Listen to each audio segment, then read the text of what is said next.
अस्सलामु अलैकुम। एक बुद्धिस्ट मुफ्ती यासिर नदीमुल वाजदी साहब के पास एक सवाल लेकर आता है। इस सवाल का पसे मंजर ये होता है कि एक स्ट्रीम में मुफ्ती साहब से सवाल होता है कि अल्लाह ने इंसान को पैदा किया तो क्या पैदा करना मजबूरी था।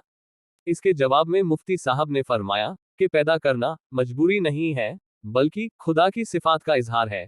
इस पर उस बुद्धिस्ट ने अपनी तरफ से यह उसूल बनाया कि अगर यह खुदा की क्वालिटीज का मैनिफेस्टेशन है तो ये सही नहीं है, क्योंकि इसका एंड रिजल्ट अच्छा नहीं होता है।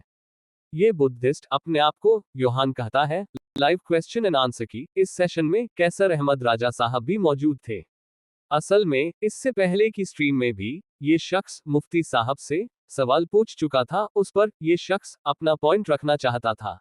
जी ठीक हो गया। जो अच्छा जी, जो पिछले बार जो डिस्कशन किया था उस पर एक पॉइंट जस्ट बोलना चाहता था। जैसे अरे आपने यासीन बोला इधर कि बोला जो करो या क्वालिटी उधर की बातें नहीं किया करो। हाँ ठीक है। बुद्धिस्ट मुफ्ती साहब से ये कहना चाह रहा था कि क्या आप गॉड के क्वालिटीज का मैनिफेस्टेशन को अच्छा समझते हैं। जी, तो आपने जैसे बताया था कि जो क्वालिटीज को मैनिफेस्ट करना वो एक अच्छा काम है, आपने बताया था।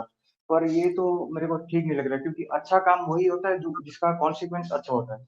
तो यहाँ पे क्वालिटी के मतलब जो मैनिफेस्ट किए हैं क्वालिटी, तो उसमें से कॉन्सिक्वेंस बुरा आएगा, क्योंकि इस बुद्धिस्ट का सवाल वाज़ेह नहीं था, इसलिए मुफ्ती साहब ने कहा, मुझे आपका लफ्ज समझ में नहीं आ रहा है, और माइक को थोड़ा करीब करके और साफ साफ बोले। नहीं समझा किस चीज को मेंटेन करना। नहीं, जो क्वालिटीज है मतलब गॉड का, उसको मैनिफेस्ट करना, आप बोलते हो कि अच्छा काम है ये मैनिफेस्ट करना। तो वेट, अच्छा का मैं डेफिनेशन आपका लफ्ज जो है ना वो मुझे समझ में नहीं आ रहा, किस चीज को सही साफ साफ बोले और मतलब माइक करीब करें। हाँ, जब मुफ्ती साहब उस शख्स का सवाल समझ गए तो फिर उस बुद्धिस्ट ने अपना सवाल रखा कि खुदा के क्वालिटीज का मैनिफेस्टेशन होना सही नहीं है।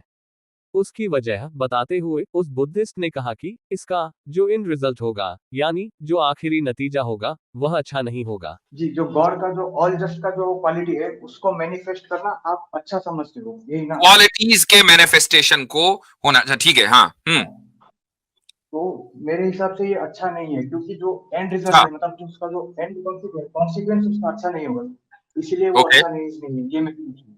तो इस हिसाब से तो काफिर को पैदा नहीं करना चाहिए, क्योंकि उसका एंड कॉन्सिक्वेंस अच्छा नहीं होगा। तो ये मेरा पॉइंट था। जब इस शख्स का सवाल सामने आ गया तो मुफ्ती साहब ने एक सवाल पूछ लिया कि अच्छे और बुरे का फैसला कौन करेगा। पहले आप इस बुद्धिस्ट का जवाब सुने। अच्छे और बुरे का फैसला कौन करेगा। अच्छे और बुरे का फैसला कॉन्सिक्वेंस से डिसाइड होता है, एंड रिजल्ट, कि वो अच्छा नहीं, हुआ या बुरा हुआ। अच्छाई की तारीफ इस हिसाब से आप जो है अच्छाई और बुराई दोनों को डिफाइन कर दें। नहीं, उसका जो कॉन्सिक्वेंस है उसी से ही तो डिस्क्राइब होता है कि वो अच्छा हुआ हाँ या तो बुरा हुआ। डिफाइन तो करें, अच्छाई और बुराई अगर रियलिटी है तो उस रियलिटी को डिफाइन तो करें।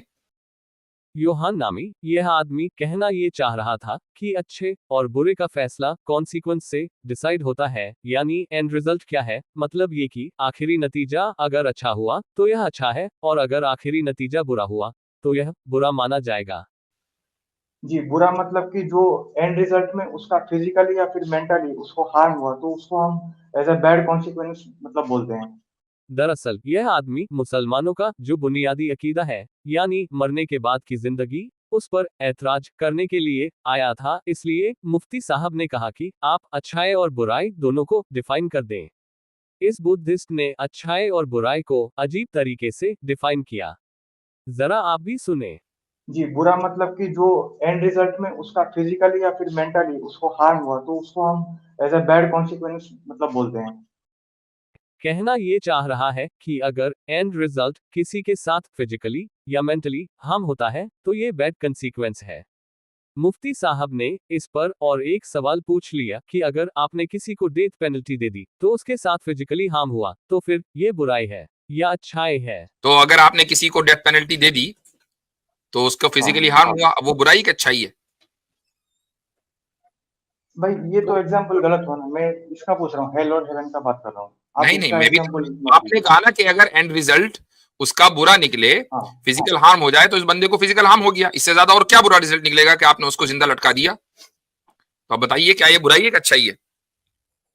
नहीं, पर उस केस में वो किसी का नुकसान किया, पर इस केस में ऐसा नहीं है ना कि वो काफिर ने किसी का नुकसान किया, तो इसका तो इसका मतलब कॉन्सिक्वेंस ये तो हुआ इसका अच्छा मतलब है। ये हुआ कि हर अच्छाई या बुराई किसी ना किसी वजह से अच्छाई या बुराई बनती है। अब आपने कहा कि नहीं उसमें ऐसा हुआ था, ठीक है, किसी ना किसी वजह से अच्छाई या बुराई बनती है, ये साबित हुआ ना।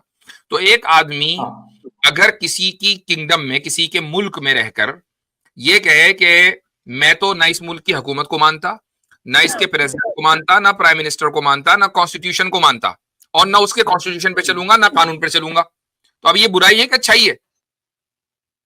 ये तो बुराई है। तो आप अल्लाह के मुल्क और उसकी ममलकत में रह रहे हैं, एक इंच एक जमीन उसकी पैदा करता है, ना उसको मानते, ना उसके कानून को मानते, ना उसके कॉन्स्टिट्यूशन को मानते, ना उसके भेजे हुए पैगंबरों को मानते, तो ये बुराई नहीं होगी? ये तो बुराई हुई, पर उससे एक स्टेप पीछे आप जाइए अब ना, जब जो बुराई होगी तो उस बुराई के, उसकी बुराई का नतीजा भी निकलेगा। नहीं, मैं तो एक स्टेप पीछे जा रहा हूँ ना, कि जो क्वालिटीज का उन्होंने मैनिफेस्टेशन किया, तो उसको आप अच्छा कैसे समझ रहे हैं, ये मेरे को बस जानना था। आप अगर बुराई और अच्छाई के कॉन्सेप्ट को समझ गए तो मैनिफेस्टेशन होगा, उसका कोई भी कॉन्सिक्वेंस निकले। बात यह है कि अगर आप इसको बुराई समझ रहे हैं, या तो या कि आप अच्छाई और बुराई की मुझे डिफाइन कर दें ऐसी कि जिसको सब मान लें। आप भी जिस बुराई को मैं बुराई कह रहा हूं उसको बुराई तस्लीम कर रहे हैं, तो जब बुराई तस्लीम कर रहे हैं तो फिर उसका नतीजा भी निकलेगा। बुद्धिस्ट अपनी डेफिनेशन लेकर आया था। मुफ्ती साहब ने इस डेफिनेशन को न सिर्फ दुरुस्त कराया बल्कि मिसालों से बात को समझा भी दिया। बुद्धिस्ट को बात समझ में आ गई, इसलिए मजीद उसने आगे कोई बात नहीं की। अब मैं आपको इस पूरे वीडियो का एंड रिजल्ट बताता हूँ। यह मानना कि किसी चीज की अच्छाई या बुराई का फैसला उसके अंतिम परिणाम यानी कॉन्सिक्वेंस से होता है। मतलब यह है कि अगर परिणाम अच्छा है तो वह अच्छा माना जाएगा, और अगर परिणाम बुरा है तो वह बुरा माना जाएगा। यह उसूल सही नहीं है, बल्कि सही यह है कि हर अच्छाई या बुराई किसी न किसी कारण से अच्छाई या बुराई बनती है। आखिरी नतीजा, या ये कह लीजिए कि एंड रिजल्ट, कभी यह तय नहीं कर सकता कि कौन सी चीज अच्छी है और कौन सी बुरी।